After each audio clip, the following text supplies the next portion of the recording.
apologetics. You know what I'm saying? Showing black dignity with the gospel. What up, y'all? It's your hometown hero, the real Adam Coleman, rocking out one more again with BK Apologist and the sniper D New. What's happening with y'all, man? Hey, Chilling. All right, so I heard on these internet streets, I'm saying that we got a banger, you know what I mean, for this episode. That's what I'm hearing. I'm hearing that this one right here, the clip that we're about to review, is about to be some grade A Tru-ID shenanigans.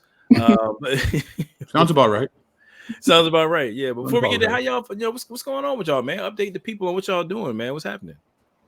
Yeah, D. Go ahead, me. Okay.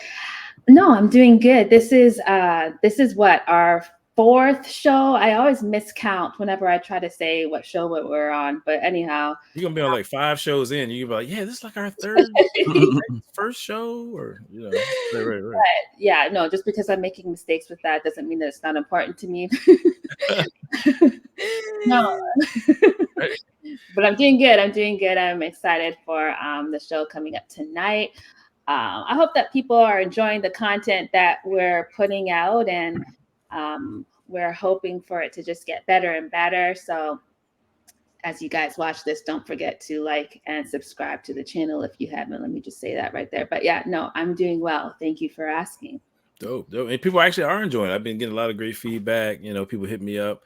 We can even see in the comments, people are enjoying it, man. So, thank you to all the true ideas, the Tru School family out there checking us out. BK, what's happening with you, bro? I'm good, man. I just finished this past Sunday. I was able to share the word at my church, so that's always an honor, to be able to do that. And so that was fun. Got the reference, Nas, King's Disease.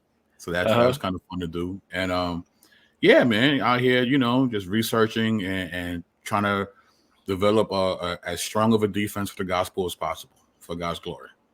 Dope, man. That's dope, man. So were you teaching on how ethnicity is the only key to heaven? Is that what you're only way in the kingdom? Or that's not what we do. That's what our friend that we're going to talk about does, though. So fair enough. Oh, look at the convenient segue. So matter of fact, you want to set up the clip, bro? Let people know what we're talking about. Well, yeah. I mean, as for those who may or may not know, we are known as urban apologists. And it's Christian apologetics, but within an urban setting, defending against critiques and accusations hurled towards the Bible that targets Black and brown believers. That's kind of a subset of apologetics, and that's what we are part of a much larger movement, that we like to call the UA for short. So we're here to defend the faith, and one of the things that we like to not so much we like to, but what we need to defend against is Hebrew Israelism. And yes, I understand it's not a monolith. There's different variations and denominations, if you will, of Hebrew Israelism.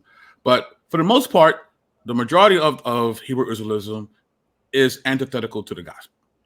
And as urban apologists, we defend against these things that are against the scriptures. And one of the groups that we target a lot as of recent is IUIC. They're probably one of the most sophisticated groups of the One West denomination of Hebrew Israelism, if you will.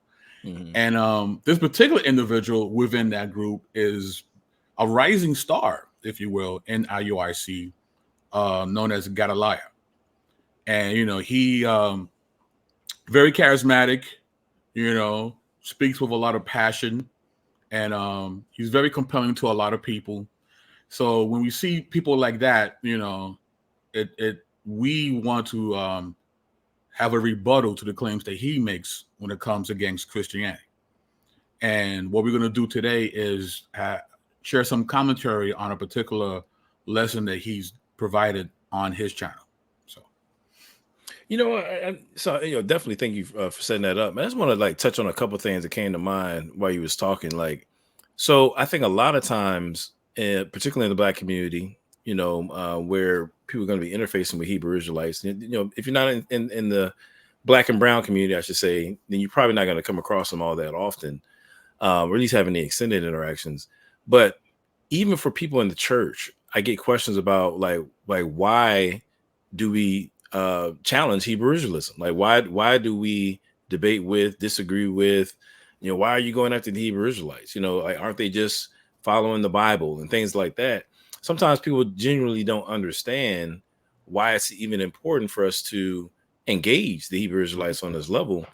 And I think there's more than two reasons, but at least two come up. One, actually, I'm gonna name three. So for one, this idea about identity. People have this mistaken belief that apologists like us are going after the Hebrew Israelites because of they claim Israelite identity. Now, just to be clear, I mean, I can say I pretty much know just about everybody in the UA. In one way or the other, I'm familiar with and or know everybody in the UA. I don't know anybody, who that's their beef, with Hebrew Israelism. We may in fact disagree that the Hebrew Israelites can substantiate that claim, at least from person to person, but that's not really where the beef is. The concern is there's multiple teachings coming out of the Hebrew Israelite community that are antithetical, that go against the gospel and sound doctrine, sound biblical teaching. That's where the issue is, right? And so, it's not about, somebody celebrating their ethnicity or anything like that. Like, I don't, I could care less. I'm not worried about that. If all they were doing was making an identity claim, they would never hear from Adam Coleman.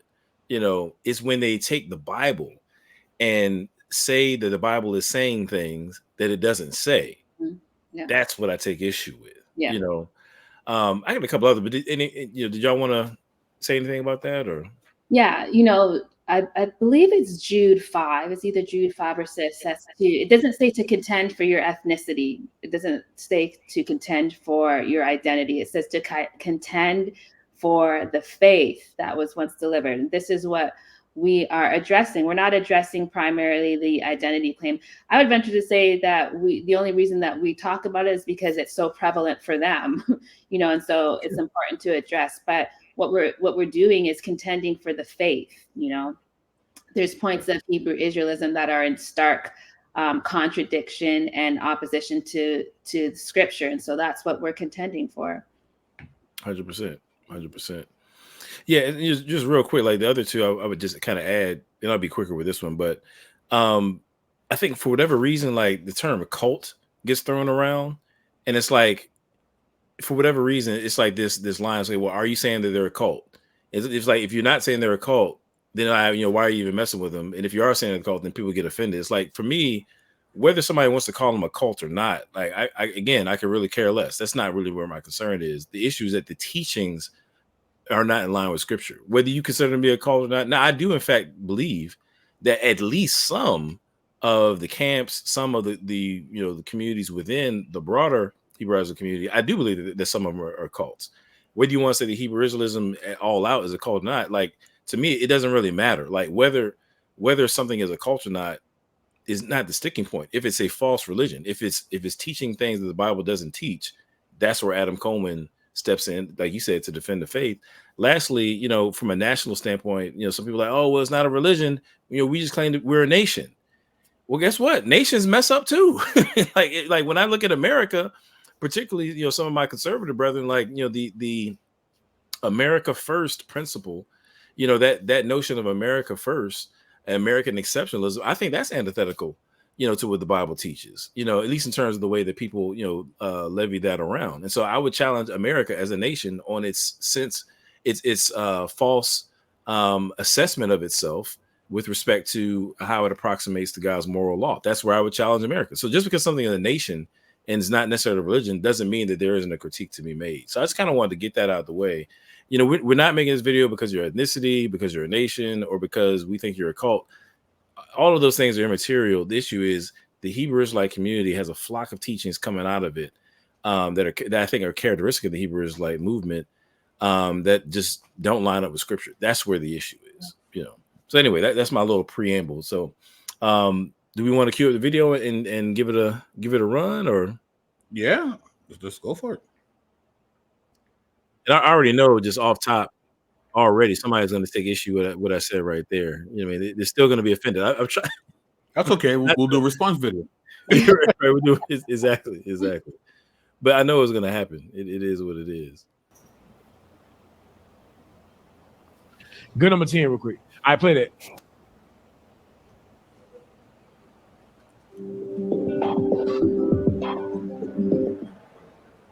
Melanin is a versatile molecule. Not only is it useful for giving us our UV blocking complexion, at the cellular level, it gobbles up harmful radicals that lead to diseases such as cancer and Parkinson's. But that's only the beginning. For the past decades, researchers have focused on what might be melanin's most promising talent yet discovered, the ability to conduct electricity. Hold on, pause it.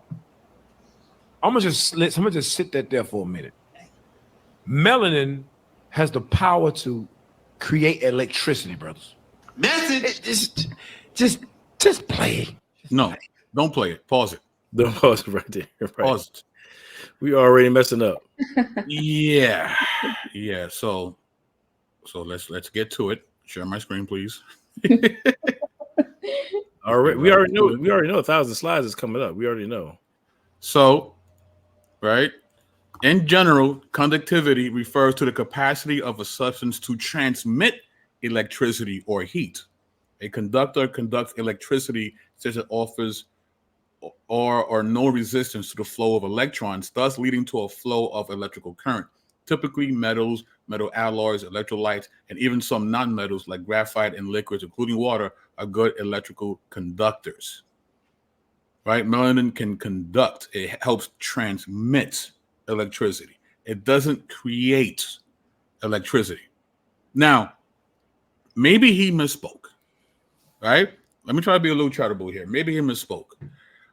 I'm interested to know that if someone shows him this, would he correct himself? That's a good question. We'd be like, oh, you know what? My bad. I meant, conduct. I'm sorry. And it can happen to anyone. You know what I mean? Maybe that's in his head. He meant conduct, but he said create. It can happen. It can happen. Yeah.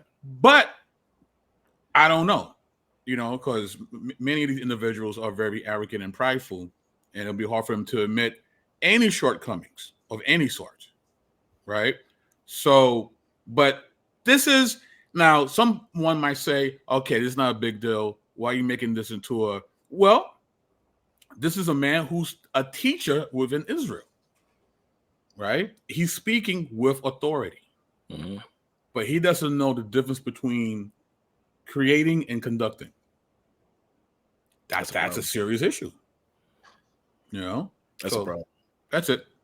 Yeah, I think that if it was a misspeak, which, as you said, it could have been, but it kind of is laying the foundation for the rest of the video, right? The rest of the video is in this vein of melanin to him being something that is owned by Black people and that we have created. And so, like you said, BK, it would be interesting. I mean, I'm sure any electrician in the organization could correct him and let him know that conduction is not creation, especially when you're talking about electric current.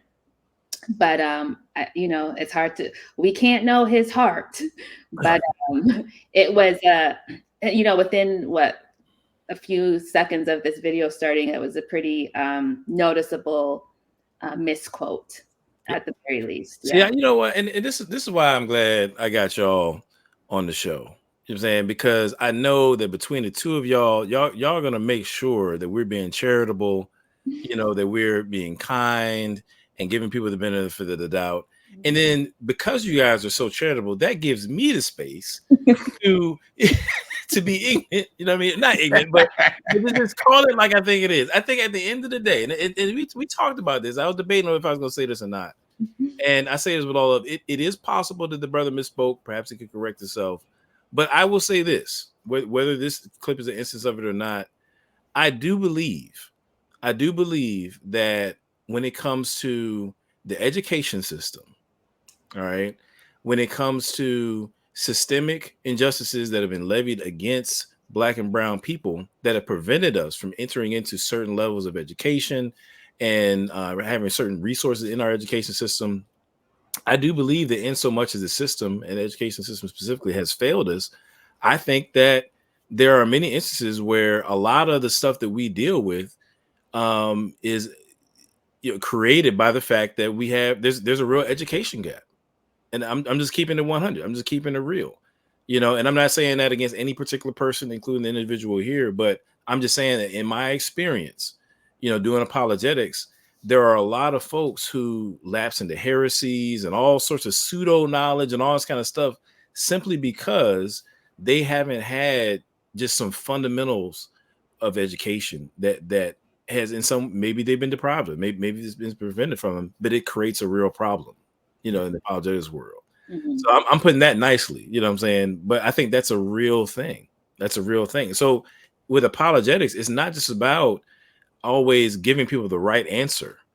You know what I mean? It's really about coming alongside people in humility and in love and helping them to exercise their mental faculties the way that God created them to.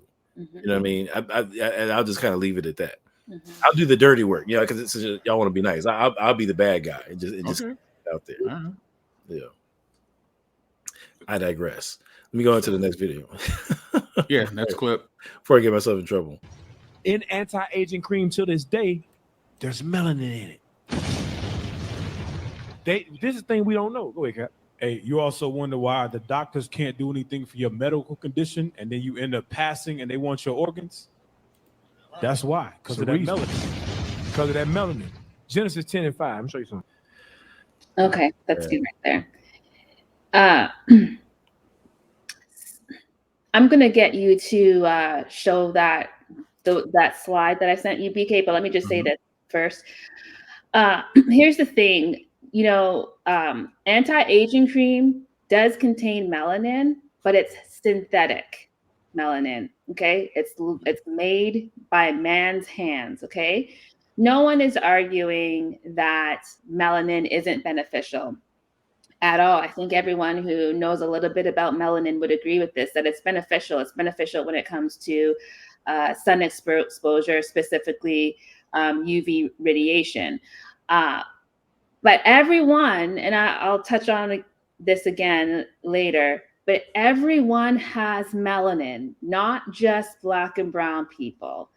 The only individuals, even some albinos, not all of them, but even some albinos produce and have melanin. Okay.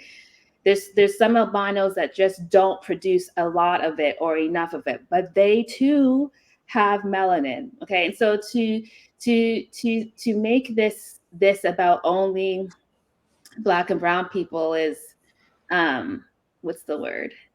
Let me just say it's a little bit ignorant. Can I say that? But anyhow, back to this clip. Anti-aging cream contains synthetic melanin. It's made in a factory, as I said. It's man-made and not God-made, and so there's not really a problem. Understanding the benefits of melanin, there should be no problem that synthetic melanin is put into products that are supposed to be beneficial for people. So now, were they saying, Dinu, in the clip that that's the reason why when Black people die, they take the melanin to make the cream? I want to make sure I'm not misquoting them. Is that what they said? He said that, yeah, that was mentioned. Yeah. Why do you think they take the corpses of Black people? There's also a portion of the video where he mentioned that when they were in Turkey, that they were told that Black people's skin used to be skinned alive. I would just want a reference for that. I'm not saying that didn't happen, but I think that statements like that would do well with having a reference, like who is they, and how did they extract the melanin? The process of melanin extraction from organisms, from wherever you're getting it from, is a very tedious process. And so if this is happening in ancient times, I would be interested in knowing what the process was. You can't just scrape someone's skin and expect that it's all melanin. A lot of that is going to be dead skin cells. It's going to be a lot more than just melanin, is my point. So it's not like tree sap or something like that, where you just kind of put a little tapper in there and then it just kind of starts. Yeah, no, there's going to be a little bit more to the process. So I just pulled up this article. I'll go ahead and read it, or does someone else want to read it? Okay. After nearly a decade of melanin study, the researchers first tested the efficiency of their synthetic version as a sunscreen to shield against skin damage caused by UV radiation. Nanoparticles are used in the formulation of supermelanin to make it. Scientists purposefully altered the structure of melanin to improve its capacity to scavenge and neutralize harmful free radicals. So let me just say this in different words. What they did was they went in and they altered natural melanin, and on their admission are improving natural melanin. The melanin that Gadaliah is bigging up, these scientists are purposely altering it to improve it, okay, on their reckoning. This synthetic melanin works by targeting free radicals, which are produced when the skin is harmed, such as during sunburn. Uncontrolled free radical activity can injure skin cells, causing aging symptoms and potentially contributing to the development of skin cancer. The synthetic melanin is capable of scavenging more radicals per gram compared to human melanin. So, we're talking about anti-aging creams. The thing that ages us, well, many things can age us in our appearance, but free radicals are something that is very damaging to our skin. It depletes collagen. It depletes collagen production, and when you decrease your collagen, you increase your wrinkle capacity. Anyhow, so this synthetic melanin that they made in a factory somewhere is more capable of doing the job than human melanin, is what this is saying. The synthetic melanin stabilizes and sets the skin on a healing pathway, which we see in both top layers and throughout the body, said Gianeschi. Synthetic melanin, when applied as a cream, can promote faster skin wound healing. This application method also acts as a sun protection barrier and assists in the regeneration of skin injured by sun exposure or chemical burns. Okay, that's it for that. So, again, no one is denying we have a God who is an awesome creator, right? So made this substance in our body that is amazing. There's no problem with man recognizing its excellence and putting it in products. There should be no problem with that. Yeah, 100%. I mean, and of course, this is your expertise, when it comes to biology and whatnot. This is what you do. This is how you get down. I'm just, in layman's terms, I'm gonna just say that the brother's capping. Like it's cap. At the end of the day, the claims that he's making are just, if I'm gonna be charitable, just say it's exaggerations of the truth. You know what I'm saying? And perhaps it's not intentional on his end. Perhaps he was just mistaken in terms of what he thought the situation was. But what he's referring to, with the sunscreen lotion and whatnot, it's not what you thought it was, bro. Yeah. And actually, I would just kind of take it back to BK, what you were saying earlier, like, upon receiving correction, and I'm not even going to use the term correction, like being presented with new information, updated information. I wonder if he'd be willing to go back and correct himself. Like, even if it's not for our sake, even if you don't care nothing about us, but just for the sake of the people that he's supposedly teaching, I wonder if he would have the integrity to go back and correct this stuff. That I mean, I don't know. That's between, I guess, him and God, right? Or him and his YouTube following. Pretty much. All right, let me go back to the is there something you want to say there, BK, or do you want to move to the No, I'm good. She killed it. Yeah, she killed it. Yeah, she killed it. All right. What they lying? Go ahead. Daniel 10:5.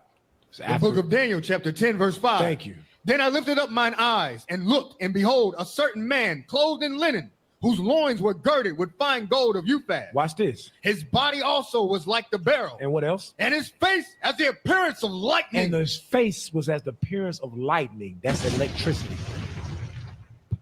When Christ was when Daniel saw the vision of Christ, he was very dark.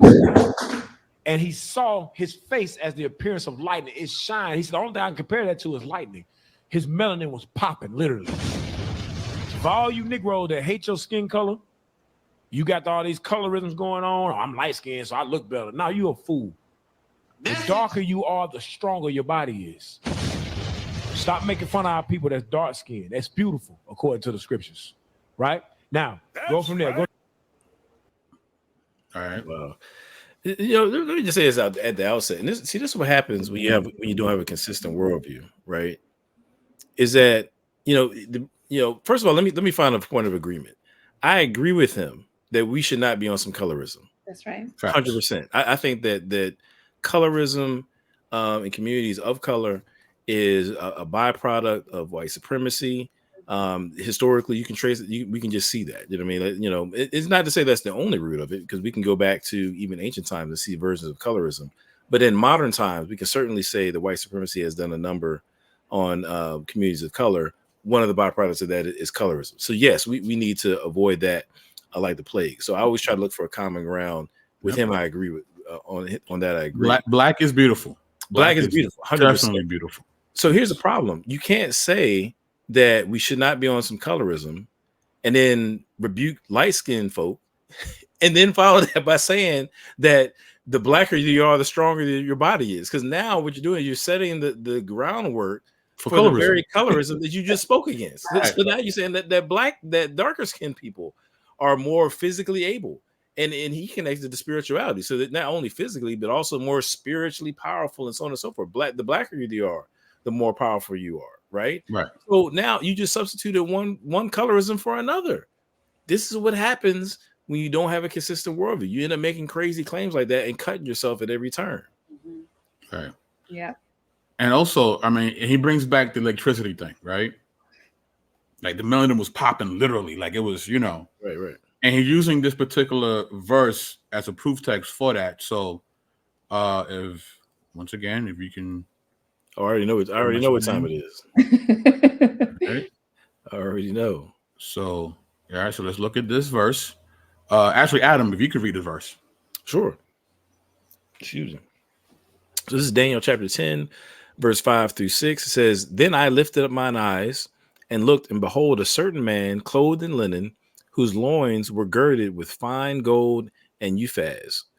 Verse 6, "His body was also like beryl, and his face as the appearance of lightning, and his eyes as lamps of fire, and his arms and his feet like in color to polished brass, and the voice of his words like the voice of a multitude." Right. So this is the proof text that he's using to back up the claim that basically what Daniel is watching and looking at is this gleaming black man, right? But that's right. That's right. The scripture, though, tells us, right? It describes how this individual looks, right? So the first thing we see is beryl, right? Beryl is a crystal, is a mineral, but it comes in various colors. Yeah. So which color is it?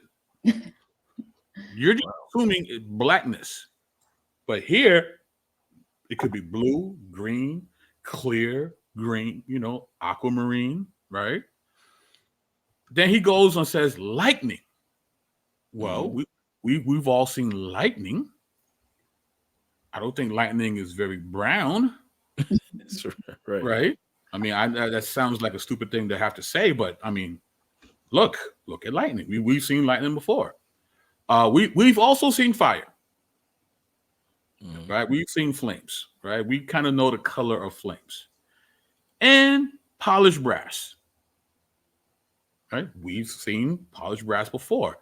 So the scripture is talking about the luminescence of the individual, not the melanin of the individual. So it's a complete misinterpretation of this verse. Right? So yeah. So that's it. That's a great breakdown. Great breakdown. I was thinking, when I heard this, I thought, what a slap in the face, right? To every light-skinned Israelite in your organization, right? What a slap in the face to your Hispanic Israelites in your organization. you know, the question I thought, like, the question is, why are you in an organization that tells you as a grown man that you're not as strong as the other men? Oh, wow. How are you in an organization that a leader tells you this? And I say this all the time, with respect, hopefully, but I say this all the time, that IUIC fronts like they're for their people, like they're for Israelites, they're for Black men, they're for Black women, but they routinely show that they are not. You're clearly not for your light-skinned Black men because you just called them weak. You're not for, can you show that picture, BK, with the t-shirts? You're clearly for Black women. Hold on. Let's see if I can find it. Hold on. All right, here we go. All right. You're clearly, as we're going to see in a few moments, not for Black women. This is a t-shirt that this gentleman, who is the speaker of this video, I mean, I don't know who came up with the design, but it seems like he is the originator of this, unless he's taking all the fame and glory for a design that he didn't make. But he has a shirt here and it says, "Don't listen to Black women." Okay, and he shortens it to DLTBW. Don't listen to Black women is this shirt that they're promoting and propagating to people in their organization. I say this all the time. IUIC fronts like they're for their people, but they're not. We love our Black women, but just don't listen to them. Is that what we're going to do? And so, again, well, I've seen him speak on this. I think the originator of the idea actually came from a woman in their camp, actually. Oh, wow. And the way he describes it is that we're misinterpreting the statement. What they mean is, don't listen to Black women who are not in the truth. Right? Now, okay, that gives us more context. But at the same time, if you give a t-shirt like that, void of that context, what's going to be the conclusion that people thinking that you're conveying? Yeah, it's like you dangle it, right? You dangle it out there, but then when you get confronted, it's like, oh, well, what we really mean is. Here's the thing, and I appreciate that clarification, BK, because we do want to, be as charitable as possible and take people for what they actually say. But the problem is, I think that D News critique still stands, because the fact of the matter is, biblical teaching is that all people are made in the image of God. So whether you're a Black man, Black woman, white man, whatever it is, you can't write people off entirely, just because of their social situation, who they happen to be ethnically, their gender, or so on and so forth. That's just not biblical. That's not biblical. Yeah. So that's problematic. And then too, I hate to say it, but it's like, it sounds like dog whistling to me. Like, why target Black women? Like, why would that be the target of your campaign? You know what I mean? I'm sorry, you about to say something, Dino? No, I'm sorry to interrupt. I just always wonder this with IUIC specifically. At what point, though, would you start listening to a Black woman who came into their organization? Like, would they have to pass the probation? So could it be a Black woman who just has come to your group for maybe the first week or the second week? Like, at what point will she become a woman that you listen to? Does she have to take membership first before she becomes a woman that you listen to? If she say, for example, it takes her four meetings to get into the truth. So for the first 3 weeks, she wasn't someone that you could listen to, but 7 days later, she becomes someone that you can listen to. Like at what point does the woman, the Black woman, get their dignity in their journey? Do they need like a probationary period once they do become an Israelite to be someone that you listen to? Like, how does this work? Like, when does she become valid? Is it right away? Is it 3 months? Is it, when she has a husband? It depends how dark she is, didn't you? It depends on how dark she is. Right. Say it again. It depends how dark she is. You know, That's true. I guess it does. It depends Yes, well, according to what he's saying. So. well, let me say this too, because you might have a situation, but again, I just think it sets the stage for abuse in so many different ways. But like, because theoretically, if you're married to a black woman and then maybe you get converted to Hebrew Israelism and she's not there yet, but nevertheless you're married, so you're not gonna listen to your wife. Like, this is your wife, right? And you're not gonna listen to her. Like, I mean, that seems pretty. It seems like it sets the stage for abuse to me, especially when, if you look at the book of Romans right there at the beginning, it talks about how, even people who are unsaved, they still have the moral law written upon their hearts, right? And it is literally a law to them. So it's not the case just because somebody is not following after Christ. Biblically speaking, it's not the case that means that they have no access whatsoever to what's right or wrong in any given instance. Now, they may be a slave to sin and can't abide by it, in a sustained way, for sure. But it doesn't mean that you're wrong on everything. That just doesn't follow. Right? It just doesn't follow. That's a great point, because what do you do then? Like, if you try to apply this in real life, what happens when you deal with black women in the world who do have authority? If you are in court and the judge is a black woman, you're not going to listen to her? Or what if, she's a police officer and she pulls you over? You're going to disregard her orders because she's not in the truth? Like, what happens? These cats not really living like this, yo. It's a lot. So I'm telling you right now, it's a lot of these dudes. If you're gonna abide by that, it's a lot of these dudes out here that's gonna get fired from their job. Yeah, I promise you that. They really not trying to carry it like that in real life. No. That's YouTube talk. That's all that is. And matter of fact, real rap, and I mean this. You know what I'm saying? Like, when it comes to women in the black and brown community, we have very strong women in our community who, I really don't think that a lot of these dudes want that smoke for real. They're not going home. I'm telling you, they're not going home talking all this stuff. They're not doing it. I'm not saying nobody, but I'm just saying that a lot of these cats, man, they can get together with the fellas and talk all this and that, but when they get back to the crib, they know what time it is, man. They're not living it out. They're not living it out. Anyway. Yeah. Right. I wanted to say this too about the scripture, Daniel 10. It's just, so funny to me that they just like to hold on to bad interpretation so much. It's just kind of, when I think about it, it's just so like astounding to me. Listen, here's the thing. Anyone who reads this verse for themselves, you will honestly see that it's not what he said. There's nowhere in the passage where, and same with, Revelation 1:14, when they read that, there's nowhere in the passage where it says what he said, where Jesus, is this the clip where he said that Jesus appeared as a black man first, and then he became, is this the clip where he said that?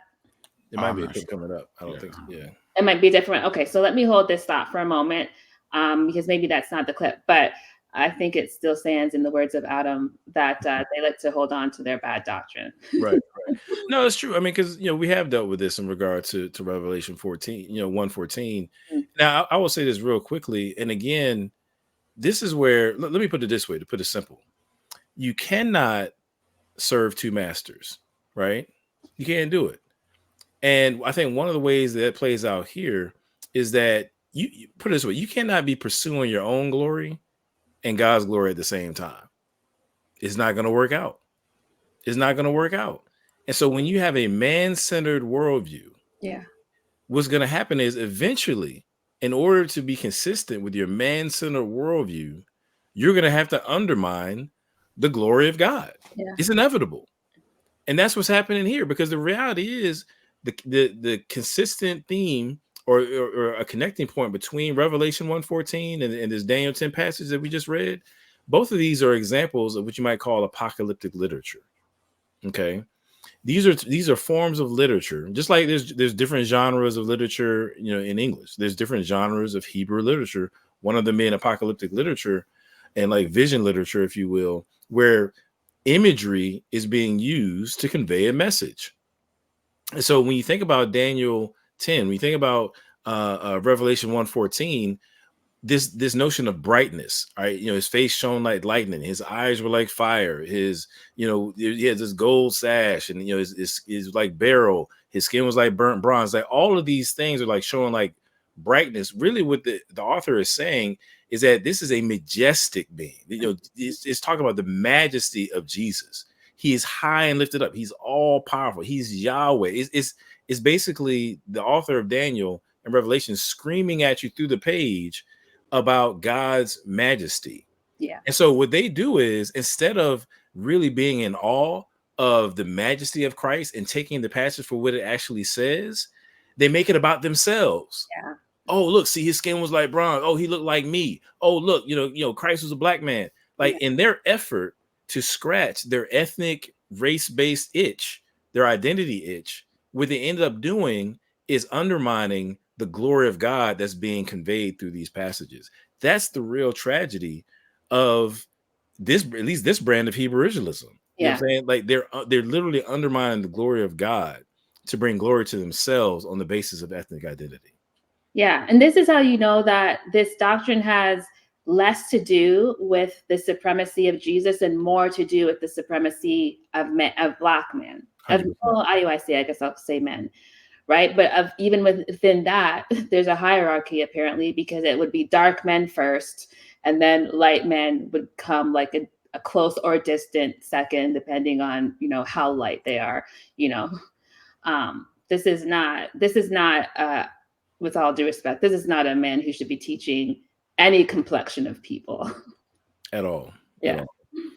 That being said, I'm a little bit darker than both of y'all, so I feel I should be able to monopolize more of the conversation here for the rest of the. I have 2 strikes. I'm light skinned and I'm a woman, so I'm. Oh yeah, you definitely out. Yeah, it's a wrap. You definitely even be listening to me. Right. What up, good people? Y'all know what it is, man. We are going to camp out right there for this episode. Obviously, we had a whole lot to say in response to Gedaliah, so much so that we had 2 episodes worth, man. So we're going to camp out right here. But with that being said, in the meantime, between this show and the next one, definitely click on the links here to my right or to my left, whichever direction it is, to peep out some of our recent episodes. Hit that like button, share, and subscribe, and we'll be right back with y'all next week. Peace.